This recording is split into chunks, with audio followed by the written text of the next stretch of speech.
Nope.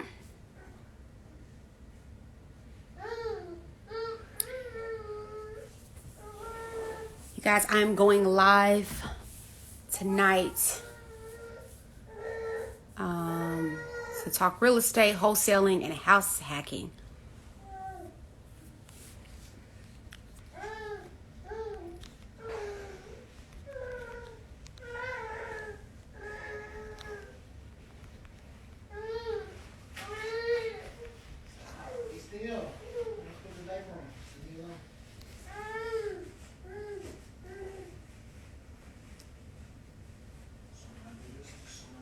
Wait, let me do it like this.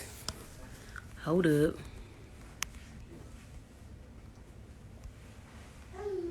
What's up, you guys? We are going live tonight, talking about all things real estate. If you guys have questions, go ahead and start dropping them in the question mark box right next to the comment. So we're going to get...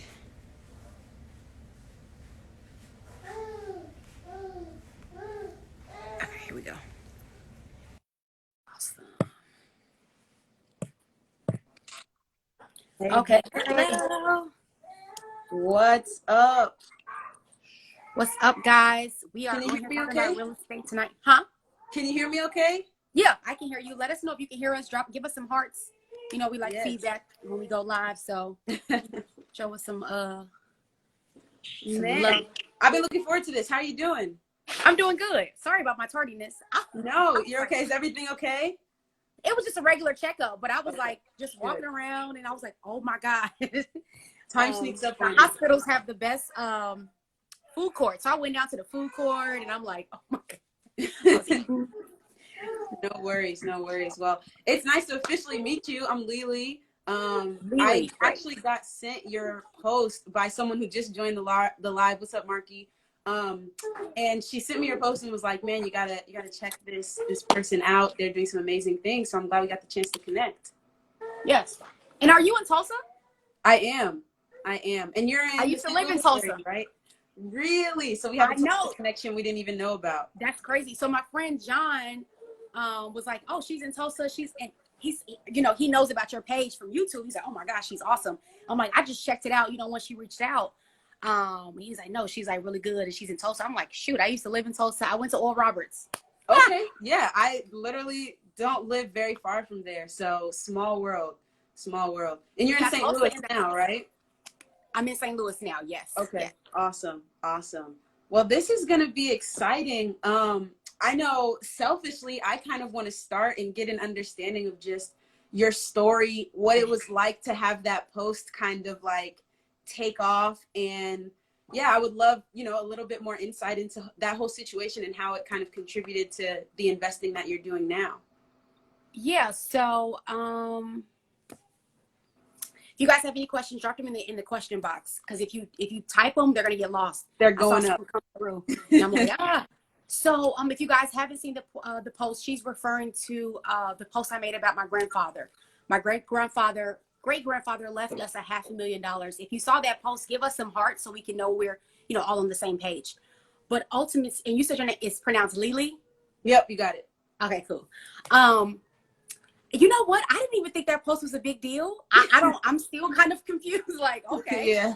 That's what's up though, But so I'm always, so Sankofa, the theory of Sankofa is like to fetch back to make sure that we don't repeat the same mistakes, but also to learn from, ancestors. So it's an African, I'll use the word theory, Sankofa, if you guys haven't heard of that philosophy.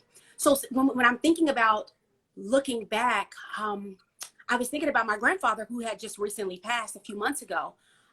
So a lot of people don't know, or I don't think anybody knows, my grandmother is a tenant of mine. So when my grandfather passed, I moved her into one of my properties. And so I get FaceTime with her. I moved her 2 hours away. So she was far away. And now she lives maybe 20 minutes away. And so just having her on my spirit, recent loss, my father passed 2 days before my grandfather passed. Wow. My father just dropped dead. He was in his 40s. I'm sorry. My grandfather, thank you. My grandfather passed the next day or a day after, 2 days after. So Mm-hmm. a lot had been going on in 2020, but as we kind of come out of this as a family and really, everybody's kind of going into their own, you know, bubbles and taking care of themselves. I was just thinking about my great grandfather, who I knew was a great man. I don't think I've ever met him. And I knew he was an engineer. I knew he owned multiple businesses. In fact, so this is on the south side of Chicago, guys. If you're familiar with the south side now, give me some hearts, but you probably know that gentrification is at an all-time high. My grandfather's buildings that we lost are now on the market for $500,000. It actually gives me anxiety to like look at. I can go to and I get anxiety, and I get like heavy breathing because we lost them because we didn't pay the taxes. When he died, he left all this stuff. And so my mom corrected me later on. You guys know the story that I said, hey, my great grandfather left me $500,000. My mom got the post and she said, oh no, he left us over $1 million. I saw the update. I saw that update.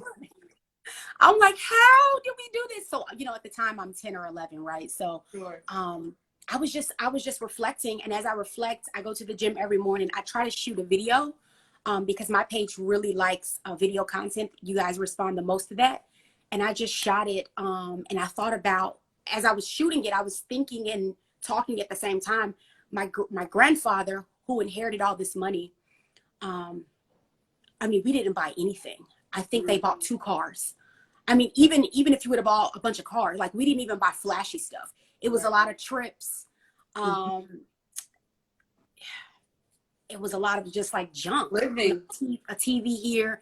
And that money went, I would say, in at least 3 years, it was gone. So we're talking about over $1 million, every single building. I would say at least 3 to 4 buildings, multi-families in Chicago. What everybody wants now. Yeah. So, so since that post, a lot of people have been reaching out. I'll be doing some podcast interviews. Awesome. It's still kind of trending. I probably gained maybe 2,000 followers. So that's really good because the impact, you know, my life mission is around really empowering Black and brown people to buy land. And so I'm grateful for people that see my page and see that I can add value in that space. But that is awesome. That's the post.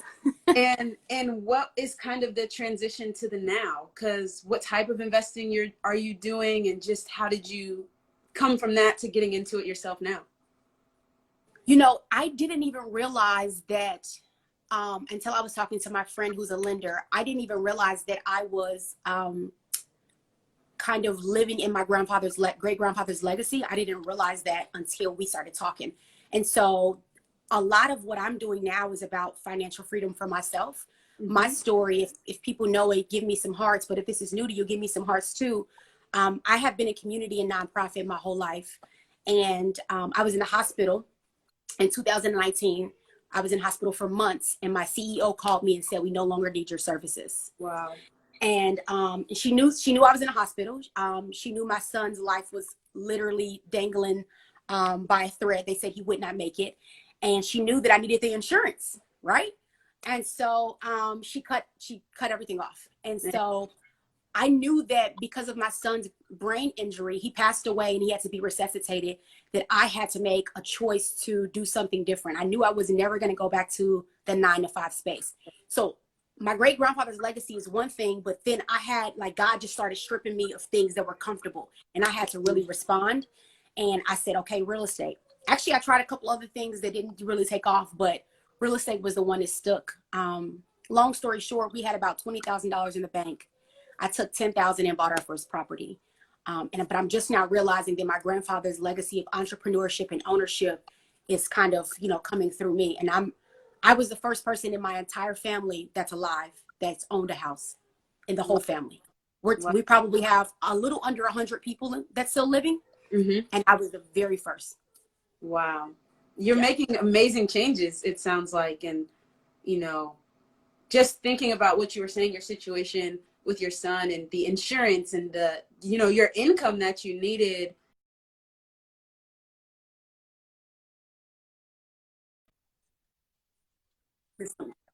Insurance. And, you know, that's amazing to hear, because I think that's one of the big reasons people get into real estate, is to not be dependent on others and do your own thing. And so it's amazing to hear that you're doing that. That is awesome. Thank you. That is too cool. So what now? Like after that first property, are you like a buy and hold? Are you a BRRRR investor? What's kind of your deal? And I'm sure people want to know. I'll say what you say. Give me some hearts if you want to know where to find a $10,000 property. Right. You got to give us the goods on that one. Gotcha. Yeah, most definitely. We could talk about that.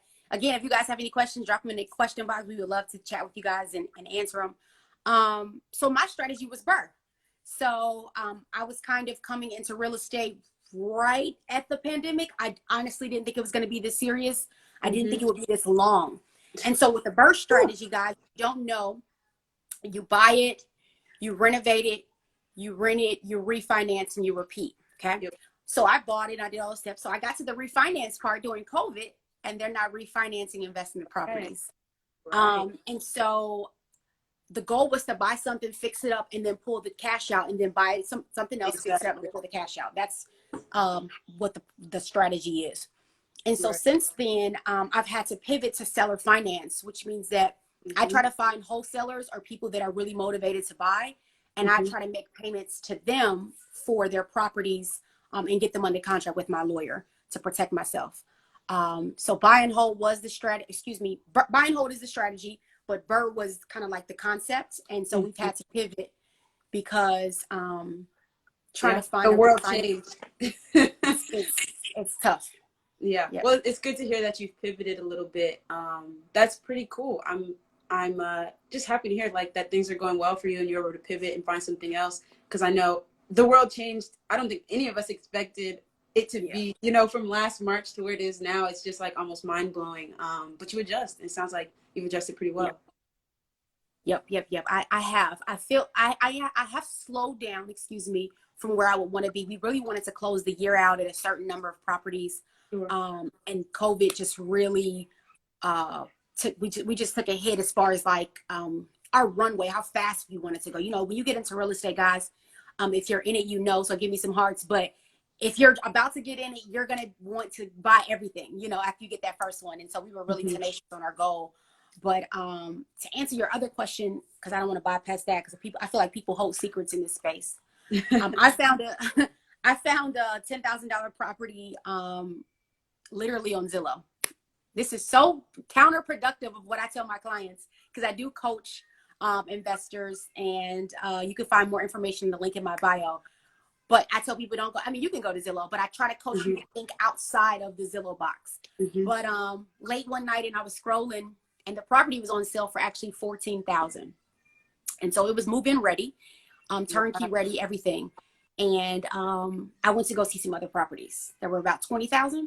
Okay. And I went back on Zillow the next night, and it was on sale for $10,000. So it had dropped. You saw some motivation. Yeah. And it had only been on the market for 20 days. And so I said, okay, let me go see this. And I got the information. So the questions you guys want to ask when you're talking to your realtor, or you're trying to get, what's the motivation for the buyer? He absolutely hated St. Louis. He was from Las Vegas, and he wanted to move back like immediately. So I had a super motivated buyer. And so he took my offer within hours. So I just went to Zillow and typed in like $0 houses to $20,000 houses, and I was able to see those. Yeah, it's really interesting that you speak about Zillow, because what I'm doing now, it's not how I started, but what I'm doing now is wholesaling. And you know, there's this whole ecosystem of real estate investors and people working in real estate out there. Whether you are flipping houses, buying and holding, wholesaling, house hacking, there are many different ways to get into real estate. And so in wholesaling, something that I teach is there are many wholesalers. The vast majority of wholesalers are doing off market, meaning you may have, maybe driving for dollars. You may be sending postcards. You may be cold calling. And people think about, okay, when I want to buy a house, let me go to Zillow. But I actually wholesale off of Zillow and Redfin. That's where I find my properties. And like you said, find my motivated sellers who are in a position where they want to sell. Maybe the house is in condition where it can't be loaned on. And so they're looking for someone who has cash. And then that's where, you know, I step in and like, hey, I work with, you know, my local cash buyers who are really the only people who can buy this property, because you're not going to get an FHA or a VA loan on it. and make Facts. the connection that way. So there are gems on market, guys. Like whether you're looking to buy something for yourself or whether you're looking to wholesale it, there are definitely gems on market. Yes, yes, 100%. That's exactly. I just had a strategy call with a client Mm-hmm. a couple of hours ago, and I almost said the exact same thing. You're going to. I told her. She's like, "How do I find properties off market?" And I even told her those bandit signs. She's a buyer, cash buyer. She has quite a bit of money in the bank, over 20,000, Okay. over 30,000. I'm like, girl, you can find a wholesaler tomorrow. But I said Right. those bandit signs, you call them and say, I'm a buyer. Send me some of your Exactly. inventory. You don't have to Exactly. just wait to be a seller. You can call those signs, yourself. You can look on Craigslist, look on Facebook, drive for dollars, as a cash buyer as well. So the wholesaling and cash buying are hand in hand. I love, we Exactly. just bought a property from a wholesaler. It's a 4-bedroom, 3-story, 3-bath, all brick property. We bought it for $12K from a Beautiful. wholesaler. And So, okay, so this is something I want to ask you, excuse me, because there are different opinions about this animosity that can come between wholesalers and cash buyers. And a lot of the questions that I get, I know you messaged me about like the boot camp that I put on. It's 5 days, it's on Zoom, it's live. It's a ton of fun. We got one coming up tonight. It's day 2. But the question I get a lot of times is, how do I hide my wholesale fee from my cash buyer? And I am of the opinion, there's no reason to hide your wholesale fee. I don't see And I why. give this example of like, okay, well, when you need a new refrigerator, what do? And everybody's like, well, I go to Lowe's or I look online and I go get a new one. And I'm like, do you think Home Depot is making money on that refrigerator? Yes, absolutely. They got it for one price. Like they didn't build it. They bought it from somewhere for one price and they are working in their profit in what they sell it to you for. And you're okay with that because it's convenient. They got free shipping. They got a warranty, et cetera, et cetera, et cetera. And it's the same thing I feel as a wholesaler. I have cash buyers who are waiting for properties. They have money in the bank. They're trying to find properties to invest in. Okay. And Yep. as a wholesaler, I'm providing a service Yeah. that I charge for. And so the best cash buyers never question my wholesale fee. It's Yeah. all, do the numbers still work for them? Then Fact. great. Then that's it. And I think like finding those buyers where there's that understanding, hey, we're both providing a service and everybody can eat. We can all Facts. get what we need. It can be that win-win situation.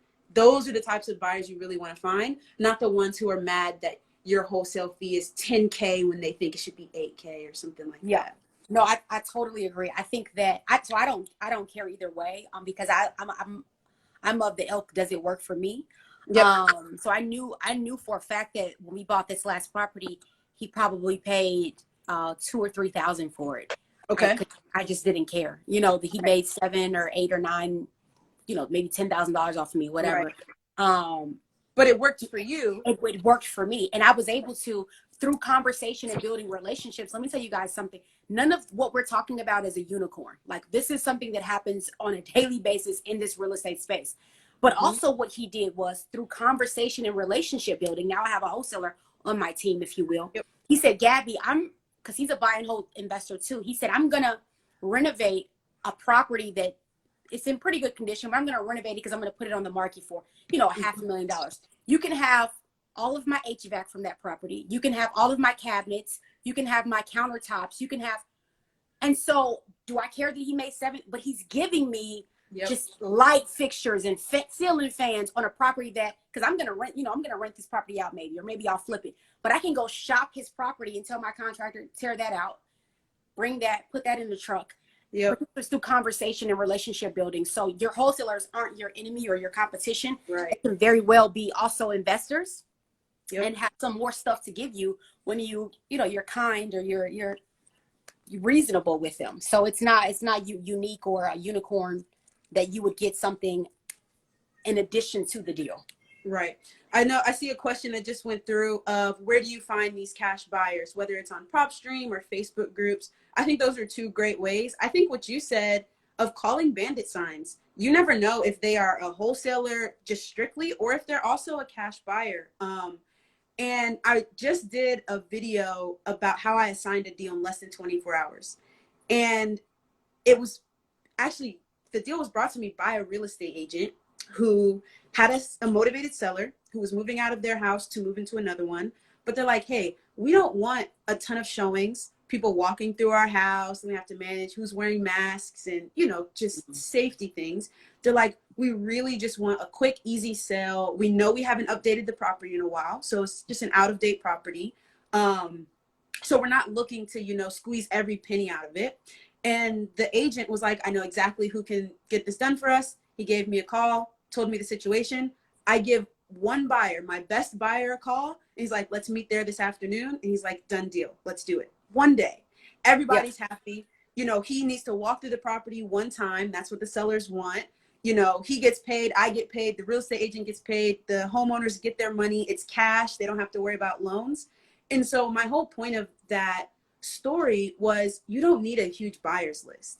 You just need a couple of solid buyers. The same way your wholesaler, he's building a relationship with you and giving you stuff from his property and bringing you deals because he's like, Gabby's a good investor. I need to build this relationship. We don't need hundreds or thousands of buyers. We just need to make those solid relationships with the people who are really doing good business. So I would encourage you guys not to look for hundreds of buyers, but really, I would say if you get 5 to 10 solid buyers, you've got a real business going. Like, that's right. You're probably going to need to hire some help at that point. And I would say, like, your marketing, like, marketing is something that I want to see more from this space, from Black wholesalers, because I'm on the phone from sun up to sundown. Just for example, I'm going to give you an example. I was on the phone with, in the last 2 days, probably 7 Black women, and I'm not exaggerating.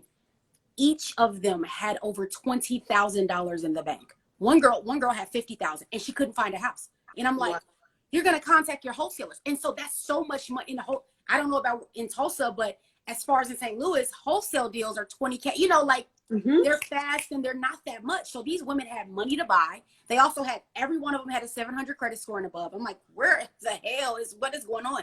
Like these amazing people who have been saving, but they can't because they were saving for a Zillow purchase. And I said, oh no, let's pivot and let's find you wholesalers. And so I showed them a couple of strategies to get in contact with wholesalers. But now I'm because they can't, I mean, and also you got to think about what you consume. I believe that a lot of people that are interested in this space are consuming the wrong things. You're getting really distracted by everything you consume should be about real estate, at least until you have at least 1 or 2 deals. Because I believe if you have $50,000 in the bank and you really wanted a house, you would buy a house. So we got to think about what we consume and walking in fear anyway. Just because you're scared doesn't mean you stop. So I want to be realistic and speak to that. But also, like, it's no reason why 7 different people should have all that money in the bank and can't find a house when I know for a fact wholesalers are out there looking for buyers. So if you're a wholesaler, please, especially if you're in St. Louis, drop your contact in my page, because all of these women, a lot of them are working with me and investing long distance.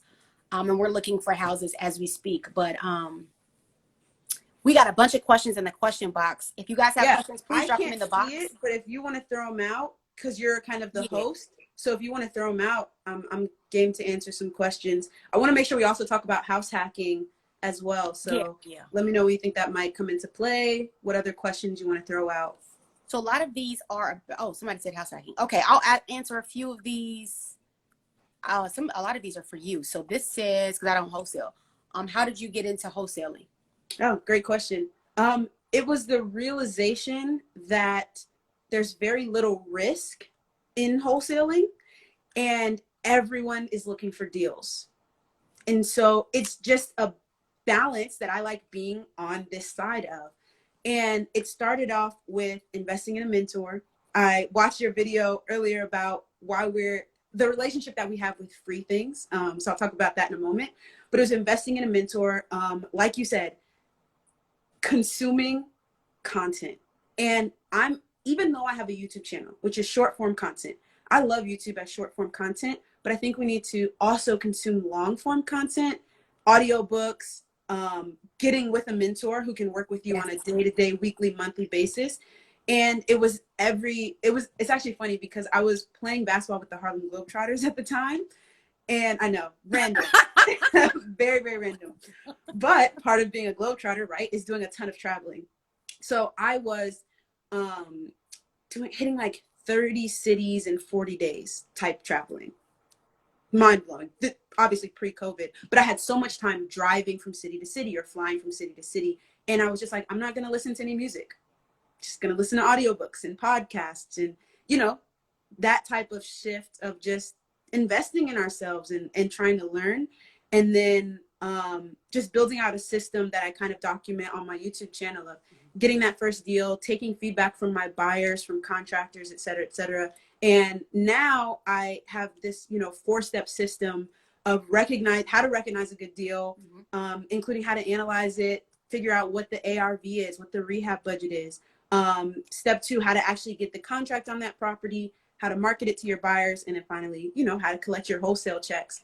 And so the whole journey is there on YouTube, right? But with, you know, 70 plus videos, it'll probably take a couple of hours to, you know, a couple of days to get through. But the whole process is the focus of those 5-day boot camps that I do to teach from step 1 to step 4. Don't know maybe even where you're going to invest, what market you want to look in, to, hey, I'm ready to collect some checks. So I think just investing in myself, investing in the knowledge, investing in the people, et cetera, which was why when I was listening to your post about the relationship we have with free things, it really hit hard, because I get the same thing with like all the DMs and, you know, just, you know what I mean? Yeah. Yes. So how much is your boot? I'm asking for myself too, because I'm like, we thought about wholesaling as well, especially as we kind of slow down. How much is your boot camp? Can I ask? Yeah, absolutely. So the boot camp is 5 days. It's 10 hours on Zoom. And so it's $397. So we're live on Zoom. I limit the amount of people per boot camp. So we keep it small. And we provide contracts, the wholesaling deal calculator I use. Ooh. And in my opinion, the reason why I really like doing the boot camp, and the reason that I do it live rather than, you know, pre-recording a course and selling it, because that's what the most common thing is. And there's nothing wrong with that. But what I like about doing the boot camp live is that the focus of it is practice. It's like applying the things that we learn, because the information is out there, right? Like I have a whole YouTube channel that is based on giving out free game.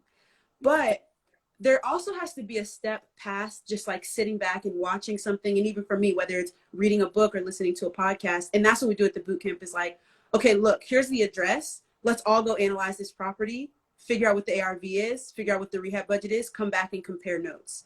And we're doing that for hours each night, whether it's rehab or ARV or, you know, finding cash buyers, or how do you talk to real estate agents when you're wholesaling on market? Because that's something that stops people. How do you provide proof of funds as a wholesaler on market, et cetera, et cetera. So it's those things that you really need to, just like, it's not that you can watch a video and figure those things out. You need to be in a group with people, spending time doing the practice, kind of like getting your hands dirty. And that's why I love doing it live. And especially because we're all at home now, it's so nice to just be able to connect with, you know, like-minded people and spend time together. Once you're in, you get access to the private Facebook group from all the past bootcamp participants. There's over, I think, 200 people now who have gone through it. And so it's really cool because every time there's a new bootcamp, people introduce themselves in the Facebook group, and then they're connecting with wholesalers that are from their market, that are from other markets. People are like, hey, I just got a deal in this area. And someone's like, oh, I have a buyer for you. And it's just building that community. And it's really cool. And everyone who's gone through it has come to the same realization that I think you and I have. It's like, man, I'm worth this investment. Like my dream is worth this investment. So it's really cool. If anyone wants to join, you know, all the information is in my bio. The next session is actually January 4th. It's already half full. So I'm gonna tell you guys, I get a lot of DMs the day I close the boot camp. I'm sorry, can you let me in? Can you let me in? I keep it small for a reason. So get in, you know, before it fills up. But it's a great time. There may even be some people who are in the boot camp now who are on this call. So let us know. But so there's a lot of questions on here, and I would say all of them are for you because it's about wholesaling. And I don't even I'm trying to think the best way. So you already answered that one. So let's do this one. This is a good one. How do you go about finding your mentor when you started wholesaling? Right. So this kind of goes back to basketball, and you know, I got to play basketball at a high level, and I was super fortunate. And being at a high level in sports surrounds you by a lot of wealthy people, whether it's, you know, people that are going to the professional leagues, or, you know, it's just that type of community. And realizing everyone either made their money in real estate and was doing something they loved, or they did something else to make their money and put it into real estate. So that was my first realization. And then providing value and trying to figure out, okay, I don't want to go to this person and be like, hey, can you teach me everything you know for free? Yeah. But whether it's time, money, effort, what can I do for you and learn along the way? So I know there are a lot of people wanting to get into wholesaling out there. You can find another wholesaler in your area, bandit signs, Facebook groups, et cetera, and offer to drive for dollars for them in exchange to tag along with them when they go walk through properties, so you can learn how to renovate, right? But I think it's that exchange of value, providing value for someone, helping them with something they need, and learning along the way. Perfect. I love that. I love that answer. Let's see. Yes, somebody said, are we saying bandit signs? Yes, we were saying that earlier. Oh, here we go. Another wholesaling question. Were you already in real estate, or okay, how much money did it take you to get started in wholesaling? Yeah, so this is good because I actually started investing by house hacking. Okay, yeah.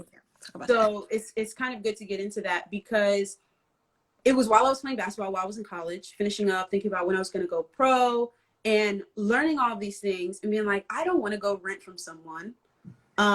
I want to just start my living on my own by living in my own house.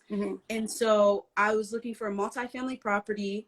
For those of you who are interested in house hacking, you can use an FHA loan for up to 4 units, as long as you plan to live in the property, right? So I'm like, that's perfect. I can live in 1 unit, rent out the other 2 or 3 or whatever it is. And that rental income helps pay down the mortgage, might pay some of my living expenses, gives me experience, you know, being a property owner, et cetera, et cetera. So that was how I got into real estate, ended up getting a duplex. And it's been a great experience.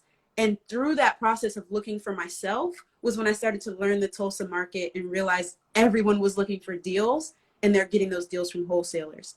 The money that you need to start wholesaling depends on what strategy you want to use. This is why I go after on-market properties, because they're free, right? I can contact an agent, put in an offer. Once I figure out how to provide proof of funds, I'm good to go.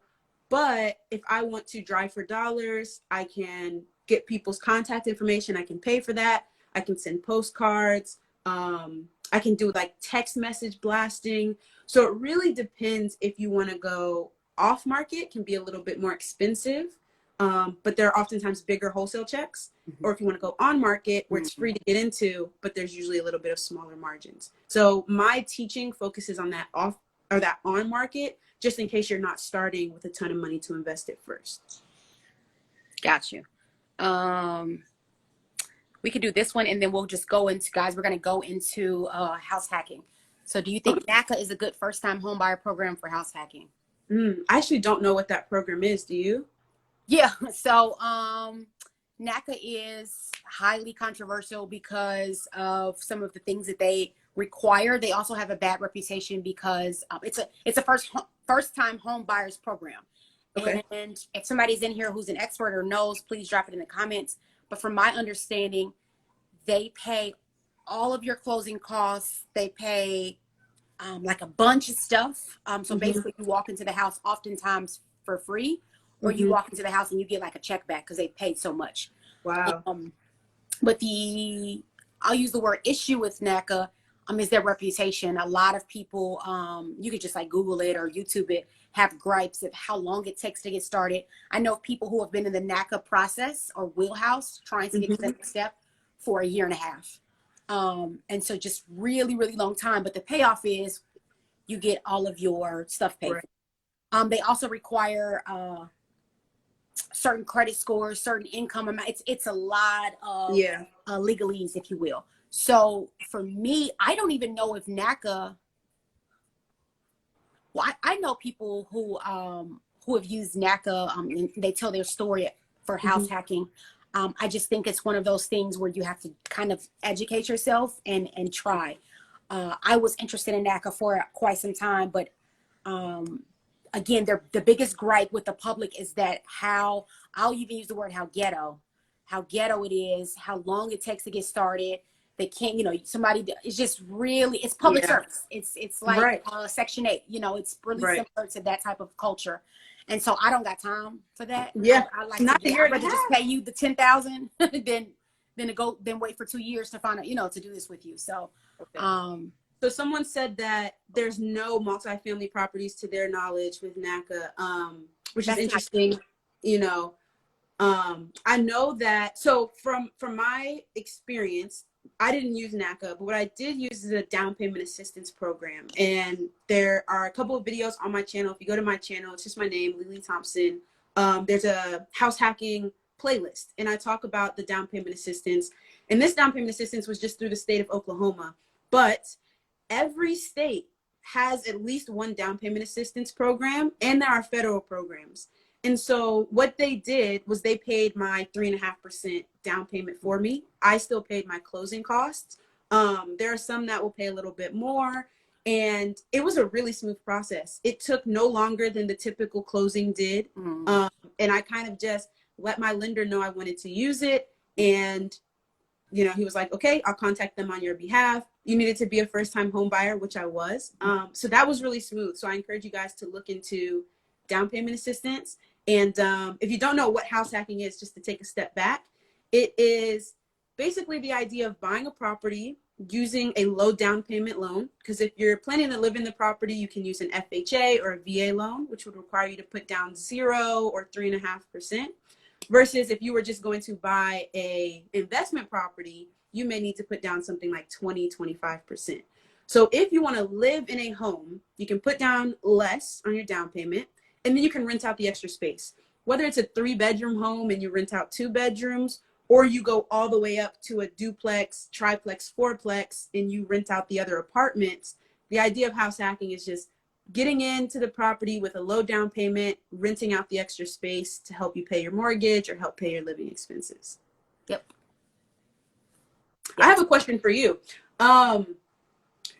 What were you looking for? Like, if we can imagine people out there who are either wholesaling or looking to buy a property in Burritt, but they're dealing with properties that may be in a little bit of distressed condition or, or on the discounted end. What were you looking for in your property to make sure you were still getting a good deal? Like, how did you know it was worth $10K? That's a great question. So, it was livable. It was livable and it was safe. And so the man had, just got an email from a lender. Hopefully I get that. Always working. A man was living in the unit. The man that wanted to move back to Las Vegas. So that was like a huge green flag, if you will, red flag. A huge plus that somebody was already living in it. And so the next thing that I always encourage my coaching clients to do is, you found a house, you think it's worth it. I always encourage an inspection report. So you're going to pay somebody $300 to give you 65 pages worth of information on this potential property. $300 is a low fee based on what you're going to probably be spending fixing it up, right? And so that inspector oftentimes is going to take a full day, which is what he did for me, walk the property and gave me 65 pages. I said, okay, Mr. Inspector, man, I need you to tell me the top 5 things that are wrong with this property that could prevent it from being livable and safe. I'm an investor. I'm not looking for high-end quality homes. I'm looking to put somebody in a rent standard home. So he named off the 5 things. In total, those things, I said, now tell me the price of each from what you know as an inspector. Oftentimes inspectors can put on a contractor hat and say, this is about this amount, this is about this amount, and so forth. So out of the top 5 things, I got lucky. The number one thing on his list, he actually said, I don't even have 5 that are bad. It was about 3. The number one thing was electrical. Okay. He said, if this house needs full-on new wiring, you're going to be paying $10,000 for it. Now, I wasn't scared at all because every man in my family is an electrician. There you go. So I just called my uncles, and they came and did the job literally for free. So there you go. I, like I said, I got lucky. So now, as an investor, now that happened to me, I look for property. A lot of people stray away from electrical because you got to get behind the walls. But if I can show you, I'll start posting more about it. So if you guys are not following me, follow me. My uncle calls himself an artist because he'll cut out a light switch and pull the wire out and then fish it back through. And now I just have to patch this much versus another electrician who has to tear down the whole wall. So that's called fishing, right? And so I look for properties. Electrical doesn't scare me because I have that in my network. And so that's how I determine if it's a valuable property or not. I use that inspector report. I leverage my inspector. We're on the phone for about an hour telling me everything that's wrong, all the possibilities. I just want the top 5 because it's a lot. I don't care about the step being crooked. I could care less. Top 5 things, guys, that are wrong with the property, and then tell me what the price point is about on those. And then you're going to get a contractors to come out for each one of those things to try to see if they're, you can get it for a little bit cheaper and if they know what they're talking about, take notes and so forth. But that's how I determine if it's valuable. Now, if that price, and then of course I run my comps. I apologize. So I bought the property at $10,000, taking out electrical, knowing I was getting that for free. My rehab cost was about $7,000. Okay. And I ran the comps in the area. So I'm all in at 17. My comps were 65, 70, 50. Awesome. I mean, it's a win-win. Inspection report and comps are your best friend. Especially because you were working with a motivated seller, which is starting you off at that 10K anyway. So beautiful. So much free game. Someone said incredible information and 100% true. I want to follow up because I just remembered I asked for some questions on my post on my page, and a couple people commented, and there was one about inspections. So they said, do you need to have an inspection done on the property, and do you work with a general contractor to determine what fixes need to be made? So I think you spoke to that really well. And that's if you're looking to buy the property. On the flip side of that, as a wholesaler, I actually don't pay for an inspection. Right. Reason being, whenever I get a deal under contract, I send it to my buyers who are usually, and again, remember, these houses that I'm wholesaling are usually not in livable condition. So there's the difference there in that the investor is going to go in and probably demolish quite a bit of this because it's not even in livable condition. And so they don't necessarily need an inspector to come out and say, hey, there needs to be a new electrical panel or there needs to be foundation that is fixed, because they're planning on fixing those things anyway. Yep. So I think you really have to be, for those of you that are trying to decide if you want to get an inspection or not, what's your end goal? Yep. Are you buying it for yourself? Absolutely. Get that inspection and do everything that you just said. If you're not buying it for yourself, if you're looking to offer it out to cash buyers, well, they may come in and not need an inspection. Yeah. Or I've even had ones that bring their own general contractor along to, give them their personal opinion.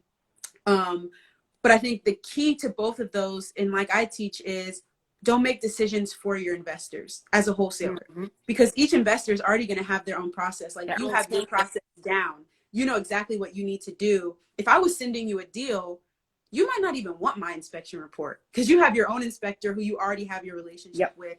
It's just my job to bring you the deal, show you the comps, maybe give you a ballpark estimate of what I think it's going to fix, and then give you access to the property so you and your inspector can go through and do what you need to do.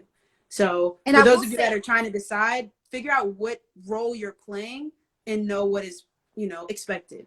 Yes. And I'll add too that I tell people who are super green, don't know anything about real estate, still asking questions like what's ARV and I tell those people, get an inspection report. Gabby, today, I don't get inspection reports. I have gotten so good at walking properties that I can see if something is wrong. I know how to do certain things, walk around, my husband, you know what I mean? And then if I feel like, I don't know about this because I've built my network, I'll call a homeboy, you know what I'm saying? Meet me at this property. I want you to look at something for me, right? Or I'll call a contractor who I've employed, for months at a time before, and he'll come out and look at it for free, hoping that he gets the job. So exactly. So you may want to do an inspection once or twice, but after a while, hopefully now there's some people that want to be totally hands off, then that's on you. But hopefully you're so committed to this process that you can walk in and save yourself $300 or $400 and know how to walk a property and look for what you're looking for. The other cool thing about inspection, use it as a teaching tool. Like I said, at least get it once or twice. But a good inspector will give you pictures. Mm-hmm. And so now when you go look at another property 6 months later, you know what to look for because you have those pictures that showed you what a pitched roof looked like and when the shingles were coming up or when the gutters were full. And now you're looking and like, oh, this was wrong with the last house. And so you're able to use that as a teaching tool and probably don't have to pay for it once or twice. Now I don't necessarily use them. Really good. Awesome. Question for you. This was another comment and one that I'm curious with as well. Do you utilize PropStream or any programs like that to help you find deals or run comps or anything like that? No, I don't. I would have to get into that. I don't even know what that is. So PropStream, it's a program that I use a lot as a wholesaler. And it basically, the way I describe it is it's just a data aggregator. Like it just pulls data from their own systems and then from other systems on the internet, whether it's pulling from Zillow to get MLS data or pulling from like the post office to get data about what homes are vacant. And so as a wholesaler, you can use it to, you know, send mail to vacant homeowners that live out of state that have 50% in equity or more, et cetera, et cetera. Okay. So it's really useful for that type of thing. I also use it to help put together creative financing deals. So sometimes you want to make, you know, there's a motivated seller, but they owe too much on their mortgage. And so they can't accept a cash offer, but they could accept, you know, like a seller finance or an owner finance type deal. So just being able to see the mortgage data and things like that are what I use it for. And then finding cash buyers.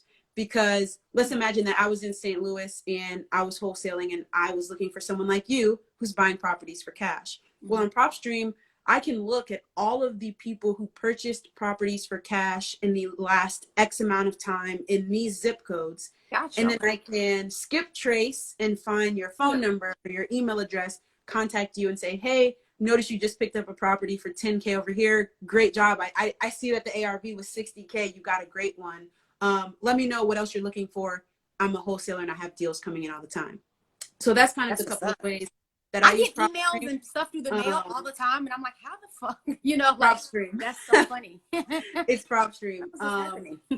And you know, PropStream is $97 a month, right? So it's not like a cheap, we think about like Netflix, you know, maybe 10, 15 bucks a month. It's not a cheap service, but if you're closing one, $5, $10, $15,000 deal a month and PropStream helps you do that, like it is such a good investment. And they just allowed me, I'm a partner with PropStream, they allowed me to give away 2 free year-long memberships. So it's $97 a month, but I get to give away 2 free ones. So if you want to sign up for that, it's free. Just enter the giveaway. The link is in my bio. But I use it every month. I pay for it myself. I don't even have the free membership, but it's more than worth it. So for those of you that are interested in wholesaling, definitely check it out. Somebody said, what money program suggestions do you have for a property you are given in a deed? I don't get that. I'm not sure. Let us know if you were given this property. What type of programs are you looking for? I have a question for you. This isn't in a comment or anything. If you had to start over from zero, what would you do? What steps would you take? What strategies would you look into? I'm interested in your answer, and then I'll give mine as well.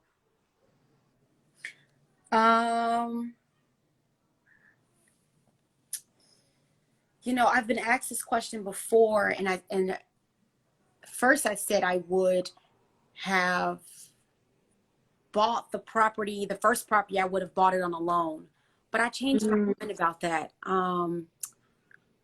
You know, if I had to start over, maybe I would have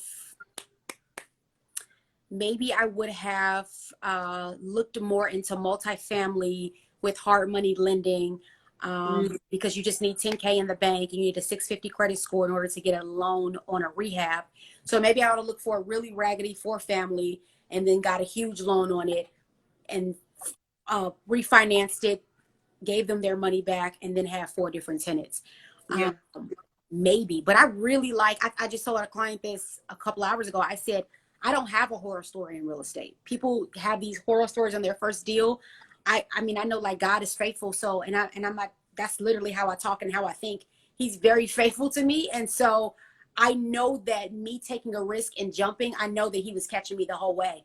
because I had to do something different for my family. Like I got Mm-hmm. fired. So I don't think that I would have jumped and not had a good success story because of the circumstances. Like God really honored my intentions. So I really like my story. Yeah. I mean, It's my a good one. pays, It's a really good one. yeah, that house cash flows almost $1,000 a month. I owned it free and clear as soon as COVID. That was a lender just emailing me back right now because we are trying to still refinance it to finish the BRRRR process. But I know as soon as COVID is over, I'm gonna pull out $40,000-$50,000 in equity. So I like my story. But no, I think it's a great story. I want to ask, for the refinance, when you are able to get the refinance, are you looking to pull out as much equity as you can? Is it a loan to value that they'll allow you to pull out? Right. How's that working for you? So, okay, so I would like to finish the rehab on another property. So right now we're kind of like just financing it ourselves. And so it's going slow because our whole plan was to have the BRRRR process. Right. So I would probably at minimum pull out probably about 30,000. And then guys, on a $30,000 loan, my monthly payment maybe is $300. Like it's going to be, and so I still have that other I still have the property, so it would still be paying for itself. Right. That's what I would probably do. I would refinance, pull out about 30, finish this property. I would do a refi cash out. And Right. then I would, we actually are thinking about flipping that property, but we'll see. Yeah.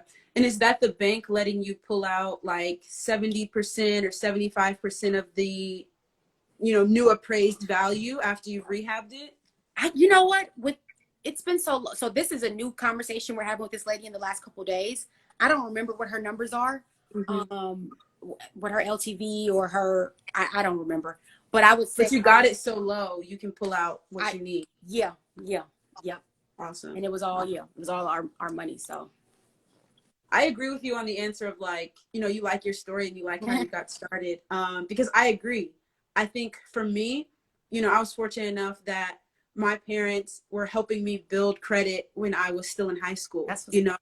My mom like opened a credit card in my name and just put the Netflix on it. Right. And so I had just an automatic payment of, $10 a month helping me build credit from the time I was young. And so coming out of college, I had enough savings just from, trying to be smart with my money. Yeah. And lower my living expenses while I was in school, which is easy when you're, eating in the dorms or traveling and having team meals, et cetera, et cetera. So just coming out in a position to qualify for an FHA loan. The great thing is that it is easier to qualify for an FHA loan than a lot of other type of loans. So I would, in that position, I'm young, I can house hack. I don't have a problem with having, a tenant who lives very close to me. I think that's a great way to start if you're in that position. Facts, I know some people who are like, hey, I don't want to house hack because I have a family and I don't want, to be in a one house where I'm renting out bedrooms, et cetera, et cetera. So there's different ways to start given your position. But I think house hacking is a great one. And then wholesaling, I think, is a great one too. So I'm on your wave where, I started the way that I like, and I think that it has paid off for me thus far. And thinking about now, making my first purchase and doing my first BRRRR. So everyone's path is different, but there's a lot of ways to get into it. So many ways. That's why I tell people you can digest as much as you want. Like take our stories in, take all these strategies in, but really what's going to work for you. So I had to do something quick and fast. Oh, you know what? I probably would add wholesaling in tandem with what I was doing. But like I said, I still really like my story. I was able to be hands-on with the contractors and at the property every single day.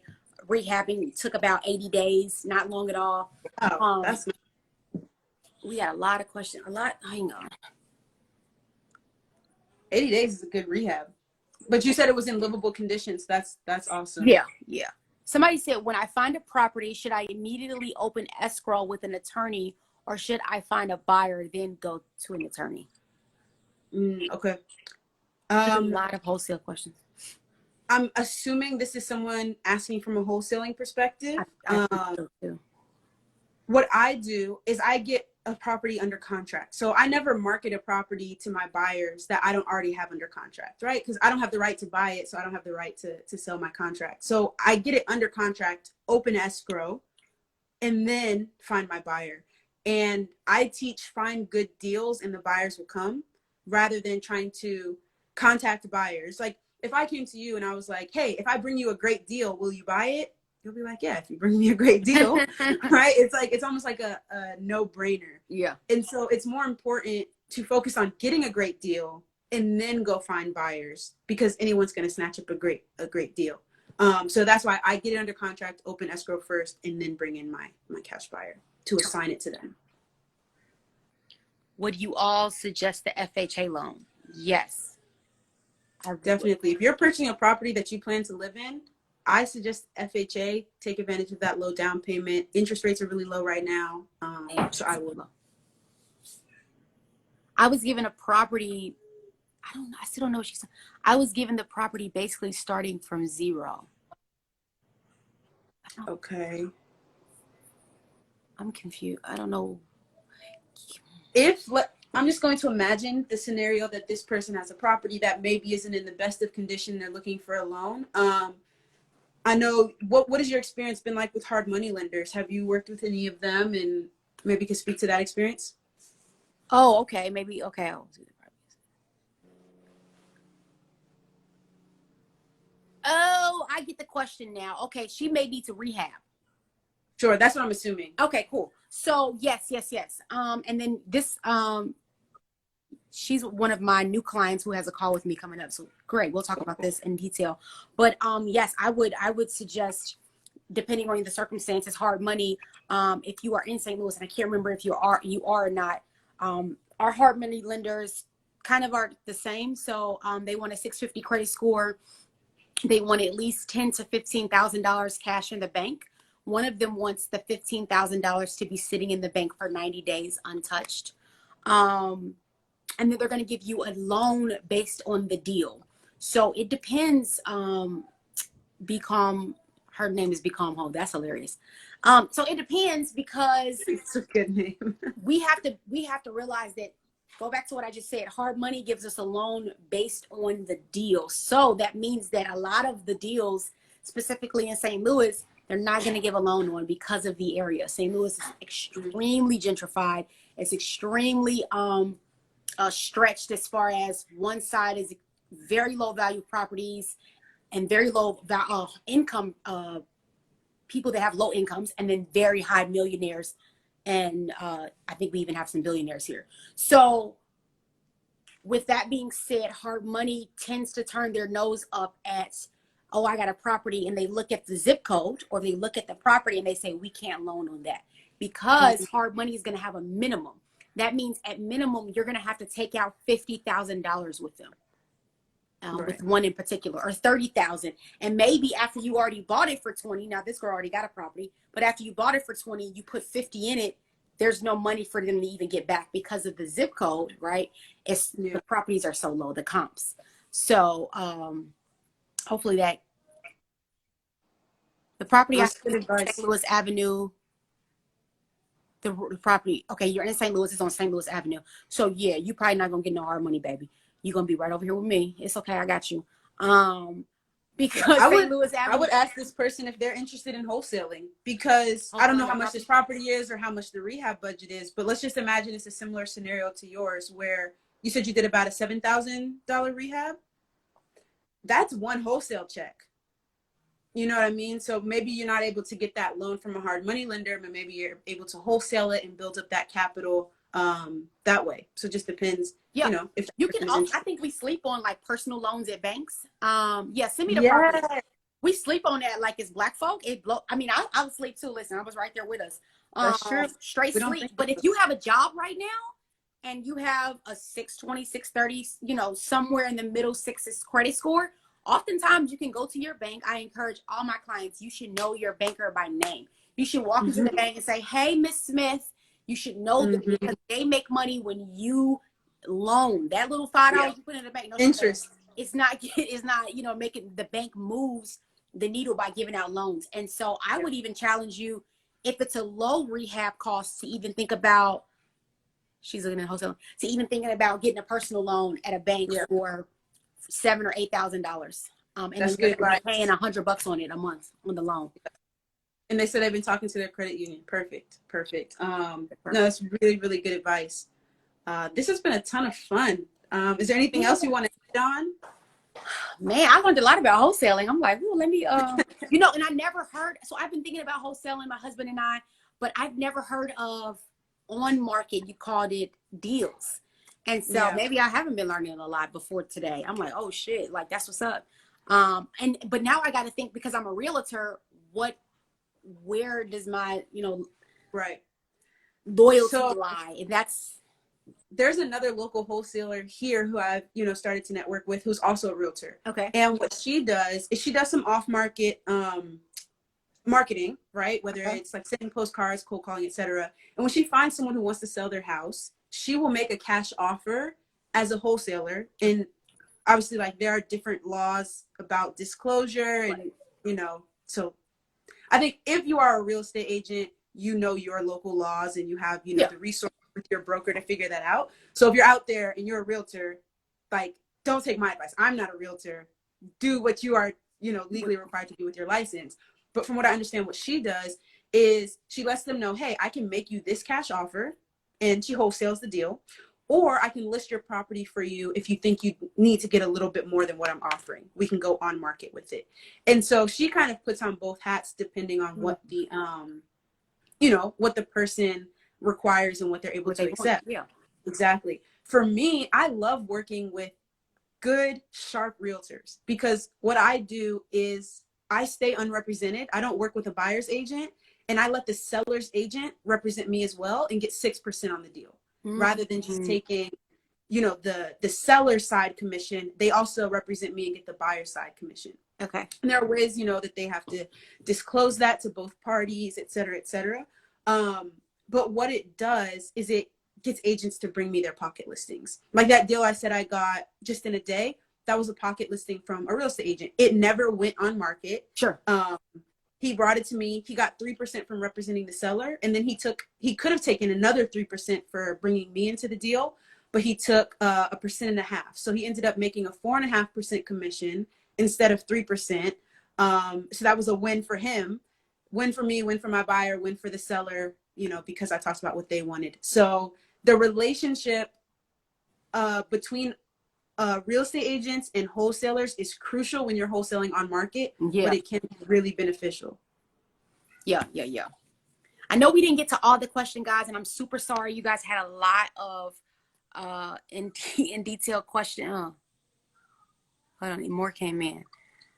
Oh man. But I think we're running out of time. But let's go live. Let's maybe go. I actually have the boot camp starting in 20 minutes. So we've got a group. Yeah, but we've got a group starting, but it's good. And I welcome anybody else who wants to join and wants to learn more about wholesaling, specifically on market. Like I said, the next session starts January 4th. It's halfway full, but if you want to sign up, the link is in my bio. I would love to connect with you guys. And I would love to definitely go live with you again. Yeah, let's go live again. This is a lot of questions. I'm going to screenshot them too, because sometimes I use stuff like this for content. Yeah, no, it's perfect. Before we get off, hang on, let me try to.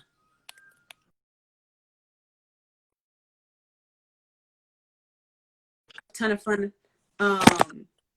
And I am definitely following you now. I'm glad that I got sent your post. So Marky, shout out to you. She's still on here. So that we can stay connected. So everybody on here, make sure you're following both of us. Yes. Just building this community, you know, here on Instagram and over on YouTube with myself, I think is crucial that we connect with people. Yes. Like I said, there's a lot of comments coming in, a lot of questions. I'll send you those too if you want to check them out. A lot of people are asking wholesaling in the boot camp. But good luck at your boot camp tonight. I'm super thank you. That. And if you save this this live, the recording, and then we can both post it for people to watch later. Okay, perfect. All righty. Well, thank you so much for reaching out. Talk soon. Yes, absolutely. Thank you, everybody. Sign up for the boot camp. Go check out the links in Gabby's bio as well. And we will see you guys in a future live. Yep. Peace out. Bye, everybody.